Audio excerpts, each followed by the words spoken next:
Ladylike show, not for men. Feminist propaganda written all over it. The intro song is out of pocket. LGBT woke culture has to stop getting crammed down everyone's throats. Nobody cares. If you're gay, that's between you and your butt cheeks. They managed to check all the woke boxes, from the gay coach to the lesbian politician to mocking religion. One of the most BS shows I've watched in decades, with its feminist propaganda inserted every episode. I need more story and less female kissing. God, I think many bisexual women in their 20s would heavily disagree with that. Yellowjackets, the show infamous for its feminist propaganda like eating people and being gay. Hi everybody and welcome or welcome back to Extra Virgin, and today we'll be discussing one of my favorite TV shows of all time. Also, please like my outfit. I was trying to give Jackie Taylor, but then I sent this photo to one of my friends. She's like, oh my God, your van. I'm like, the rang allegations are never leaving me. Love you live though. Love another queer Aussie icon. For those of you who aren't familiar with Yellowjackets, it is a TV series with a dual timeline. With one timeline that depicts a high school female soccer team who crash into the Canadian wilderness in 1996 on their way to nationals, and the second timeline following the adult survivors 25 years after the crash. Both the series and this video deal with cannibalism, sexual assault, violence, and murder, so viewer discretion is very heavily advised. And also this video will be plentiful with spoilers, so please watch with caution. The show draws a lot of parallels to Lost, The Donner Party, the 1973 Andy's Flight Disaster, and Lord of the Flies. The creator of Yellowjackets, Ashley Lau, spoke on these similarities, saying, Lord of the Flies is about how socialization falls away and how society is a facade. We thought, who is more socialized than women? As girls, you learn early on how to make people like you and what social hierarchies are. It's a more interesting way of having things fall away. The mask is even thicker. It's a more layered amount of preconceived notions of how to behave and act. But I think that likening the series to any of these incidents, real or imagined, takes away from what makes Yellowjackets such an anomaly. It is a show that never shies away from making women horrible and morally reprehensible human beings. Like, that's kind of the whole point. In recent years, we have seen a rise of television series depicting evil women. From girl bosses to assassins, the female anti-hero is here. Especially in critically acclaimed TV shows portrayed by white women. This influx seems to have come from like a post-Me Too entertainment industry that was yearning for more complex and morally grey female characters like we had seen with anti-heroes like Walter White or Tony Soprano. Anyone who has ever been a 14-year-old girl can tell you firsthand that some of the most evil human beings on the planet are teenage girls. And this should not be viewed as like anti-feminist or shocking. It's kind of just the way things are. The Yellowjackets go missing in 1996, a year that was dubbed by the New York Times as the year of the teenage girl. Girl power was plentiful, as if was a thing to say. Delia's catalogs are the place to shop from, and you would be remiss not to zig-a-zig. The 90s were one of the first times in human history where teenage girls being feminist was somewhat normalized, and a large part of this can be chalked up to the impact of the Spice Girls, whose brand of feminism was so inoffensive and palatable that it paved way for future feminist revolutions. The feminism in Yellowjackets, both in universe and holistically as a show, however, feels very much like a product of the 2020s. From Nat's feminist tirade to Travis about him slut-shaming her, to Ty and Van's interracial queer relationship. These moments are not things that could have occurred on other teen dramas of this time, like Dawson's Creek or 90210. The most intriguing aspect of Yellowjackets feminism, however, is how willing it is to showcase the darker and often underrepresented parts of the female experience. Homoerotic friendships that consume you, and in the case of Yellowjackets, I actually do mean that quite literally. Other personas as an allegory for code switching, predatory female behavior, and what happens when society collapses and you have to build a new one almost entirely of women. Will the men submit or will they resist and become public enemy number one? In 2017, a controversy ensued when it was announced that two men were going to be remaking Lord of the Flies, but with an all-female cast. This is met with criticism, with many believing that the core themes of the novel, like societal collapse and toxic masculinity, would not work with a female-led story. Others didn't think it would work because there's no way that women could be as evil as men. Yellowjackets creator Ashley Lau recalled reading an internet comment about this series from a man who said, "What are they going to do? Collaborate to death?" And she recalls thinking, you were never a teenage girl, sir. Now, this is not the time or place to discuss social hierarchies and puberty and why teenage girls are fundamentally cruel. And to be real, I'm not a psychologist. I'm not equipped to be talking about this complicated topic. If you want another B-theme piece of media to break down this topic, I highly recommend Queen Bees and Wannabes, which happens to be the book that Mean Girls is based off. Yellowjackets is not the first, and it will not be the last piece of media depicting the brutality of girlhood, but it may very well be one of the most intriguing. I truly think that the inclusion of the adult timeline is what sets this show apart from others of this ilk, like The Wilds or Jennifer's Body. And all of those people saying that they only watch the teen timeline of Yellowjackets, you are fundamentally missing the point of the show. And while I do agree that the teen timeline is more interesting, I chalk this up to the plethora of mysteries that have been set up. And the adult timeline does not have that many mysteries by the time we get to season 3, largely due to the peculiar choice to wrap up all of their most interesting mysteries at the end of season 1. The adult timeline tackles the aftermath of trauma, survivor's guilt, addiction as a coping mechanism, and sees the survivors trying to fit back into a society that is wholly different from their untamed and animalistic life in the wilderness. And, spoiler,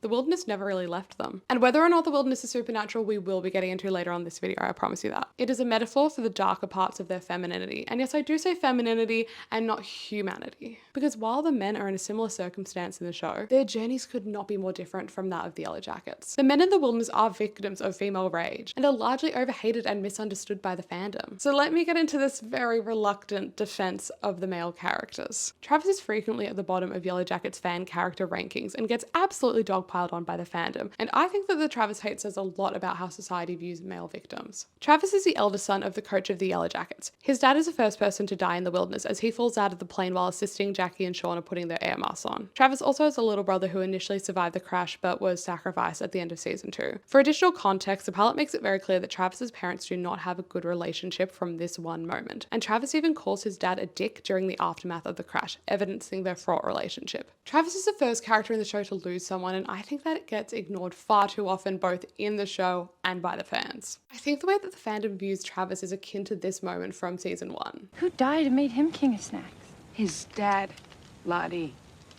Literally his fucking dad. During Dune Coming, a party that the team throws as they think they're about to die soon, the girls are accidentally drugged, and while the girls are tripping balls, they decide to sexually assault and attempt to murder Travis. The next day, Natalie is the only character who treats this horrific situation with any of the necessary solemnity. But given he's a teenage boy, he turns the situation back around and starts bragging about having finally lost his virginity to Jackie in a consensual encounter right before the assault. It is not uncommon for male victims of sexual abuse to downplay the abuse that they have suffered, or even try to recontextualize it within the framework of societal standards for male hypersexuality. I think that another great example of this in media is in season 4 of Glee, when Ryder reveals to the club that he was sexually assaulted by his 17-year-old babysitter when he was 11. The rest of the male Glee club members treat this like a moment of celebration, with Artie even saying that he has, quote, superior game. And as a way to deal with his shame and trauma and preserve his masculinity, Ryder changes his tune and states that he is the luckiest guy in here. Side note, I will not be including any clips from this scene as the character of Ryder is portrayed by an actor who is allegedly abusive,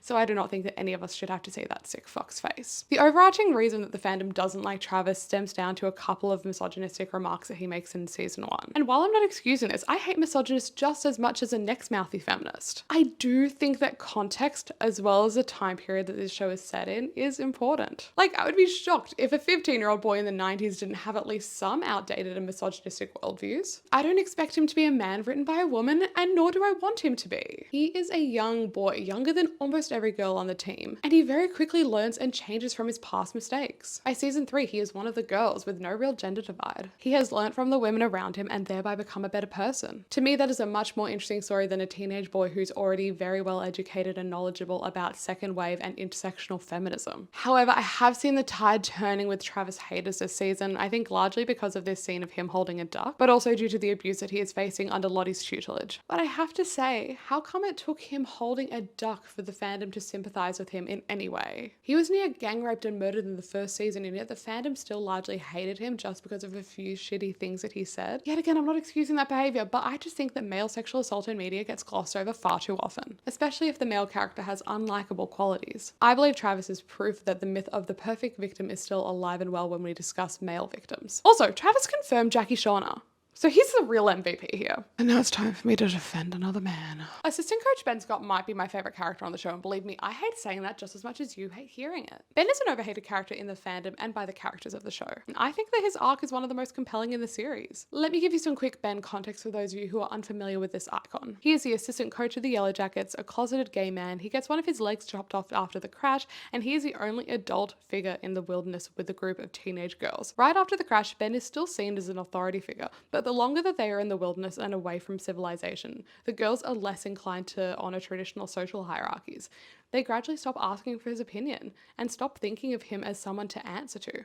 They realize that out in the wilderness, you don't need to listen to your coach anymore. And this lack of traditional social hierarchy is the downfall of both the girls and Ben. Ben has a fucking rough time in the wilderness. He has to come to terms with losing his leg, he's away from his hot boyfriend, he has Misty fucking Quigley thirsting after him. I genuinely do not know which fate is the worst. Ben is another victim of the girl's sexualization. Mostly Misty, but also kind of Mari because she tries to seduce him into letting her leave the caves. Also, side note, Mari is the best character on the show. Hands down. I love that bitch. Back to Ben. He is severely depressed for much of the show, and I don't blame him. People vilify him for not helping out during Shauna's birth, but A, he was not equipped to do that, but B, can't a gay be depressed in the wilderness? We extend endless sympathy to Shauna Shipman because of her big brown eyes, but we can't show an iota of empathy towards Travis and Ben. The issue that I have with Ben's character is that he is more or less portrayed as the moral center of the show, and while I love Ben, I do not like that as an overarching statement. There is something kind of off to me that the most sound and logical character in the show is a man. It sets up this weird idea that these girls are all evil monsters, and if they'd only listened to the man, then they would all be good girls still. Maybe I'm just overly sensitive to these sort of insinuations because of the state of the world, but I also stand by this reading of Ben's character.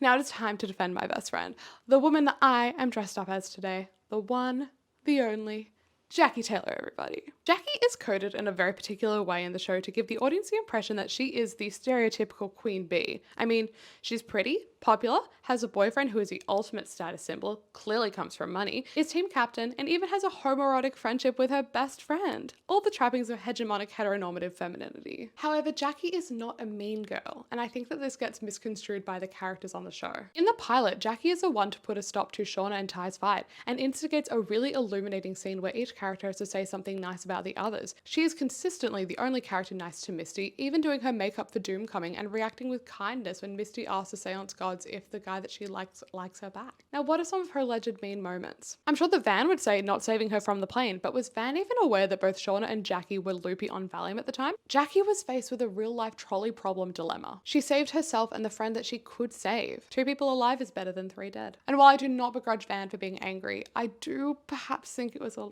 touch extreme. And I think that Van holding this grudge is the first domino in the downfall of Jackie Taylor. I also know that Nat would probably say that Jackie is a mean girl, considering Jackie was the one to tell Travis about Nat's past dalliance with Bobby Fairley, who was Travis's nemesis who nicknamed him Flex, where like all of his trauma comes from. But in all fairness to Jackie, she wasn't aware of the significance of this reveal. She was actually trying to give Travis some reassurance that him and Nat were good together. It was a misguided attempt at helping. Also, Jackie should not be blamed for Nat's lies and Travis's internalized misogyny. There, I said it. But yes, it was a really shitty thing for Jackie to hook up with Travis right after him and Nat broke up. The rest of the team starts viewing Jackie in a negative light because she is not pulling her weight regarding the survival and the new society. And that is totally valid criticism, but I would be a hypocrite to judge her because I know for a fact that I would be exactly like her in that situation. I'd be helpless too. I think I'd maybe be good at cooking. Maybe every time I go on a plane now, I should just bring some like garlic seeds with me just in case. And Jackie's status as an outsider is further cemented during Doomcoming when she is the only sober one and tries to stop the girls from assaulting Travis. And she is not quiet at her disgust of her teammates' actions. And this further alienates her from her team, seeing as the rest of the group have some fucked up trauma bond from the situation. Now I guess it's time to discuss everybody's favorite homoerotic besties, the couple that can be edited to any Chapel Roan song, Jackie and Shauna. These two have been best friends for a very long time, and like many teenage female friendships, they are not very good to one another. Jackie is overbearing, pushy, at times self-centered, and pretty out of tune to Shauna's emotions. But Shauna, on the other hand, is vindictive, weak, jealous, cruel, and a megalomaniac. Shauna holds on to a lot of hate for Jackie, and from the glimpses that we see of the friendship, we get the idea that Jackie has always been the one calling the shots. But, and yes, I do say but, Shauna never stands up for herself. And even when she does, like with the red dress debacle on the pilot, Jackie immediately backs down and is fine with her doing whatever she wants, but Shauna ultimately ends up going with Jackie's choice. This is fantastic character writing because it shows the audience that Shauna does not trust her own instincts, and that she will always defer to Jackie, even if Jackie could not care less. Shauna is under the belief that Jackie forced her to live in her shadow, with Jackie even saying as much in their pivotal fight in the first season's finale. And like, maybe I'm showcasing my own personal trauma with having a best friend who secretly hated you the whole time, but if you really hate your best friend, then maybe you just like shouldn't be friends with them. In the final fight, they say very truthful and hurtful things about one another, like only the people who know you that intimately can. But I think that a lot of what Shauna is saying about Jackie rings false, and like their whole friendship, that Shauna is projecting her insecurities on Jackie. Jackie was not a perfect friend to Shauna, far from it. But she truly loved and cared for her so deeply, and she will remain tragically misunderstood by the person closest to her in life and death. And I think that it is no coincidence that Jackie dies as the only one in the group, barring Coach Ben, to be wearing any of their uniform, with her still in her jacket. You mean this outfit? Well, yes. The fact that her and Coach Ben are the two people wearing their uniforms is symbolic of the fact that they are the two people that have not yet rejected civilization, which is what leads to their outsider status and further alienates them from the group. After Jackie's death, she is continually a victim of the girls' mischaracterization characterization of her. For example, when Shauna insisted that Jackie would want them to eat her body for sustenance to get them through the winter, when we as an audience remember that Jackie was repulsed by the idea of even eating mushrooms from the wilderness, she would not want the people who turned their backs on her to be eating her body. In an interview with Vulture, Yellowjackets writer and director Jonathan Lisco had this to say of this scene. Quote, "That's part of Shauna's justification for her own rabid desire to eat Jackie in the moment, and that was sort of built on sand."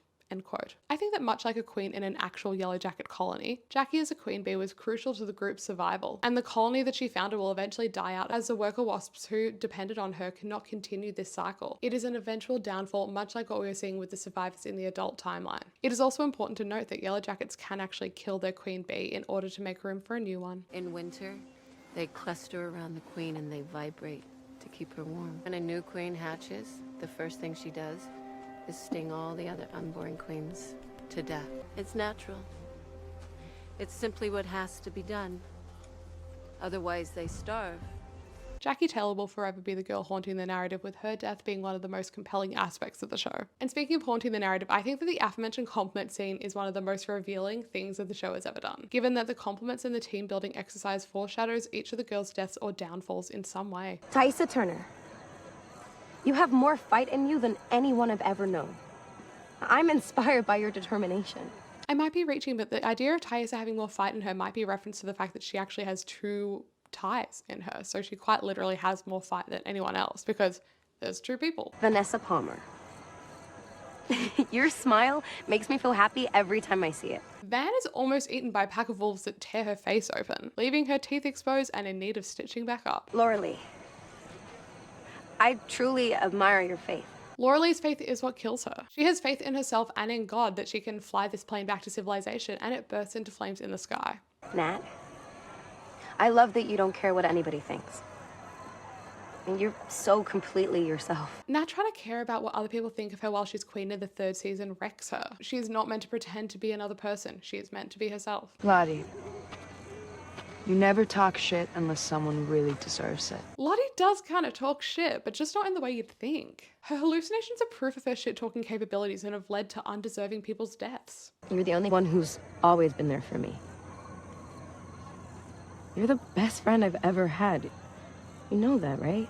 The way that this foreshadows Jackie's death is actually unruly because in the moment that Jackie needed her, Shauna wasn't actually there. She left her in the cold to die. She was having an affair with her boyfriend. She is not a best friend. She is a bad friend. However, the most interesting thing about this scene is that nobody gives Jackie a compliment. It was her exercise and yet nobody has anything nice to say about her. Shauna was insisting that Jackie say something nice about her, but she can't return the favor. I know a lot of people hate what Jackie says to Shauna in this moment because they view it more as Jackie talking about Shauna's place in her life, and it's like a very self-involved thing to say. And while I think that is a fantastic interpretation of this moment, I would be remiss to not point out that Shauna doesn't say anything nice about Jackie. And Laura Lee and Jackie being the first two people to compliment anyone is crazy foreshadowing considering they are the first two people to die. I fear the show bit off more than it could chew with the character of Lottie Matthews, metaphorically of course. Lottie is the spiritual leader of the group and the character with the closest connection to the wilderness. On a totally unrelated note, she is a diagnosed schizophrenic who around the time that she goes off her meds starts having these prophetic visions. Lottie takes on the role of a group leader, offering guidance, support, and advice to the other survivors. To me, however, Lottie seems to be a writing shorthand for drama. A trap that I find that writers can often fall into is using one character as a vehicle for the plot, regardless of if these actions are in character or not. And a lot of this time, I can't say with full certainty if this is actually out of character for Lottie because we just simply don't know enough about her. In a cast of vivacious and vivid characters, Lottie by comparison has a tendency to feel pretty washed out. And I'm sure that in some ways this is an intentional choice by the writers, but as a viewer, I find it quite frustrating. And I know that it's a common joke in the fandom how much we all mismedicated Lottie because she seemed to have a lot more personality in the first few episodes, but I also think that the writers do not do enough to establish her ahead of her running out of her meds. Like, who's her best friend of the group? Did she and Laura Lee only get close post-crash? I want to know more Lottie lore because despite being one of the main characters of the show, we know very little about her. In a show like Yellowjackets, I can excuse morally reprehensible characters, but inconsistently written ones, I can't. There's a great quote from this writer Ben Rosenstock when he wrote a piece for Vulture about the Lottie problem saying, quote,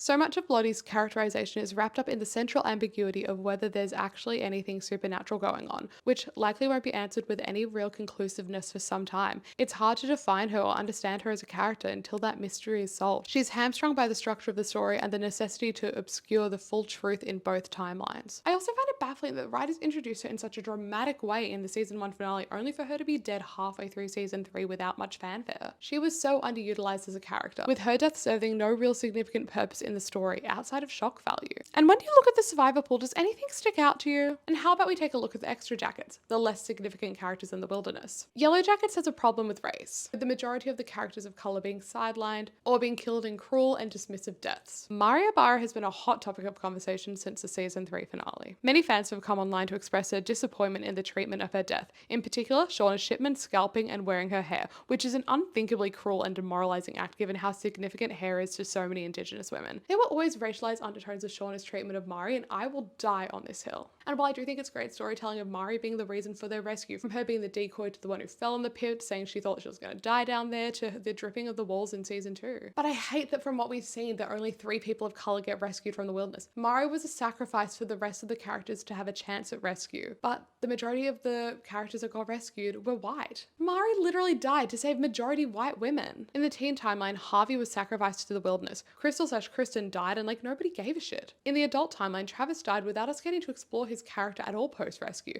His death largely served to further Nat's narrative arc. Lottie got killed off in the middle of the season out of nowhere, with her death feeling so irrelevant to the plot that she didn't even get a survivor death plane scene like we saw with both Nat and Van. And while we don't yet know the significance of the survivor death plane scenes, it's kind of shit that we did see it for the white characters but not the people of color. We know that the extra jackets are very unlikely to survive the wilderness, and I believe that they are all women of color. And look, I'm a white woman. It is not my place to tell you how to feel about the show's depiction of race. On the screen and linked in my bio are some fantastic videos and articles that you should consume about these topics. I just felt like I couldn't ignore this major aspect of the show because it needs to be discussed more. One of the most divisive topics in the fandom is whether the show Yellowjackets is supernatural or not. The show itself does a really good job of walking this fine line of ambiguity, with any of the deemed supernatural moments having a very logical and reasonable explanation. So I'm going to treat this like a high school debate and give my best cases for both sides. Lottie's possession during the seance scene in the first season is often viewed as the first moment of supernaturality on the show. As mentioned before, Lottie is portrayed as a character with the strongest connection to the wilderness, and during the seance scene, she gets possessed by a spirit and starts speaking in fluent French despite allegedly sucking at French. We know that the plane crashed in the Canadian Rockies, and many fans have speculated that Cabin Guy is French-Canadian, and we know that his dead body was found in that exact attic. And additionally, the girls put candles around the exact markings that were found around his dead body. They could have called on his spirit during the seance, and he possesses Lottie. Lottie keeps saying, "You must spill blood," and she eventually hits her head against a window, causing herself to bleed. Besides the initial crash and the girls' periods, this is the first real blood to be spilled on the show. My second piece of evidence is the bear in the season 1 finale. In the prior episode, Lottie keeps on remarking how they won't be hungry for long, insinuating that they will find game soon. And then out of nowhere, the next day a bear walks right up to her and lays itself at her feet, surrendering itself to her. For another animal argument, how about the birds that fell out of the sky directly onto their roof? Additionally, there's Ty in her sleepwalking to the trees with the symbol in them. How else would she know that those are there? When Jackie is being cremated, the camera pans like wind to a branch full of snow that falls directly onto her body, perfectly smoking her. Back to Lottie. Let's break down some of her visions and premonitions, shall we? During her baptism, she sees Lorelei in the sky with an explosion going off behind her, foreshadowing her death while trying to fly the plane back to civilization. The night before Ty leads the expedition to find civilization, Lottie gives Van a necklace of a bone that did not burn, believing that it will keep Van safe. She also heeds warnings of a river of blood and red smoke. On the girls' walk, she sees a lake with red water in it. During the night when Ty is meant to be keeping watch, she accidentally falls asleep and has other Ty take over her body. In this time, she has stolen the necklace off Van, and Van is being ripped apart by wolves. To get the wolves off Van, Ty shoots a flare gun, which causes the red smoke. And may I remind you that she walked across the pit unscathed. In conclusion, Your Honour, there is no way to explain away all of these occurrences. So don't even try, or else you're going to sound as boring as Coach Ben. I rest my case. Your Honour, fellow fans, lesbians, what if I were to tell you that every single point she just brought up has a logical explanation? Jackie may have said that Lottie sucks at French, but Didn't Jackie also say that she sucks at French? And how well do we really know our other classmates' linguistic skills? Lottie was under a lot of pressure and had just gone off her meds for schizophrenia. Lottie's visions can be chalked up to the ramblings of a recently unmedicated girl who is suffering from a severe trauma. The Kuleshov effect is the perfect explanation for the Jackie body theory. The Kuleshov effect is a film editing phenomenon where viewers derive meaning from the interaction of two shots, rather than from a single shot in isolation, demonstrating how editing can manipulate audience interpretation and emotion. The score, the cinematography, the sound effects, we are clearly meant to believe that there is something bigger at play here. Instead of just facing the fact that smoke and heat were rising and likely just loosened and melted the snow on the branch directly above the fire. As far as weird animal behavior goes, let's get to the minds theory. So I would say this is probably the most well-known fan theory for the show. It is similarly revered and beloved as that one theory that Arya was A in Pretty Little Lies. It seems to be one of those rare theories that every single fan knows about. This theory originated, like many chaotic things in this world, with a Reddit post. The post breaks down the symbol that we keep on seeing, saying, quote, "The symbol is a map to a hidden mining shaft. The circle is the sun, the lines and the triangles are the overlapping mountains. The hook is the actual mining shaft." Another fan then expanded on this theory, saying that cinnabar, which is an oxidized mercury used in many industrial processes, which is a cause of mercury poisoning. This theory states that the girls are suffering from low-level mercury poisoning from eating the birds, the bear, and drinking the water. This would explain the weird behavior of the animals, the river of blood, i.e. runoff from the mines. Everything supernatural has a very natural explanation. They even confirmed the existence of caves with poisonous gases in the third season, which puts even more weight behind this argument. And the biggest piece of supporting evidence is when Shauna tells the girls in the adult timeline, "You know there's no it, right? It was just us." Is there a difference? with that line drawing a lot of parallels to this line from Lord of the Flies, maybe there is a beast. Maybe it's only us. Now, my 2 cents is that keeping this ambiguous while having its drawbacks is still serving the narrative pretty well, but I will be disappointed if by the end of the series we do not have a concrete answer. I think I'm probably more of a skeptic than a believer, but I think that lies more heavily with my years of watching BuzzFeed Unsolved and being more of a Shaniac than a Bugara. I do, however, think that it would cheapen the message of the show if everything the girls did in the wilderness was just talked up to, well, the wilderness made me do it. I'm not the evil one. There's a much stronger commentary on society and socialization if the girls were truly just succumbing to their base level instincts and desires when put in a life and death situation. I like the idea that while they are in the wilderness that they rationalize their actions by insinuating that the wilderness chose, when in reality they are just teenage girls trying their best to survive and can't face up to their own choices, so they need something else to blame. This also ties back into that quote from Ashley Lyle at the beginning of this video about how much teenage girls are socialized. One of the core themes of the show is that teenage girls can be evil. I remember recently coming across a video on my YouTube recommended that was discussing an episode of season 3, and I've been trying to find some other Yellowjackets YouTubers, and so I wasn't reloading Caitlin and Benji's pages like 3 times a day. I decided to click on this video and give it a chance. It started off with a male creator bemoaning how unlikable Shauna Shipman is this season. And I was just like, yeah, and? If you're watching the show and bemoaning of how bad of a person Shauna is, then you're clearly watching the wrong show. Of course she's a bad person. All of the survivors are morally dubious at best and unconscionably evil at worst. Casting aspersions about characters that have had a horrible traumatizing situation happen to them is just kind of stupid. We're not playing a game of likability politics, because if we were, they would all lose. Yes, Shauna Lecter has been a menace in season 3. Her behavior is reckless, cruel, racist, and deeply fucked up. Call her out for her racist actions all day, please. But just simply saying that she is a bad person or a bad character feels quite oversimplified. Additionally, a horrible person does not equate to a horrible character. Often for female characters in media, it's the opposite. A similar example I find is when people say until they are blue in the face that they hate the regression of Rory Gilmore's character in Gilmore Girls. But like, what do they mean by the regression of her character? What character is in the mental or moral qualities distinct of a person? Or her as a character in the show? Because sure, I agree with the former, but the latter is unequivocally false. Rory was a tale of former gifted child burnout and a millennial cautionary tale. Similar can be said for Shauna Shipman. I do not trust Shauna Shipman as far as I can throw her, and judging by the plethora of Miffys surrounding my room, I think we all know that's not very far. I think the morality police coming in and judging how bad each of the Yellowjackets characters are sound exactly like the naysayers of the 2017 Lord of the Flies adaptation. Like, we as a society can say that we need more complex female characters, but then when you get a whole cast full of them, all of a sudden it's like, but there's no one to root for. I don't want to hear people, i.e. men, talking about how unlikable these characters are. This may seem like a tired point, but men have been able to be horrible on TV for millennia.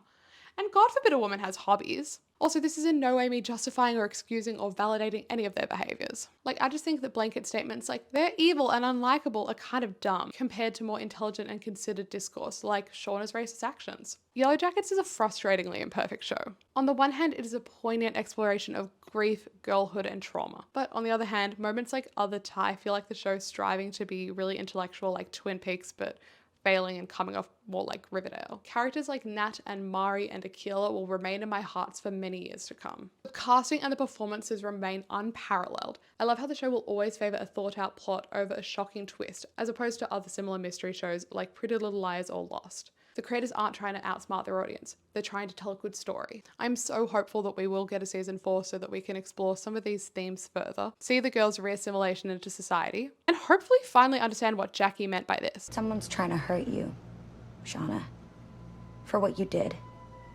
Not just in the wilderness, but what you did when you got back. Until next time, this is Extra Virgin. I hope you enjoyed this video and my outfit, and I'll see you on the next one.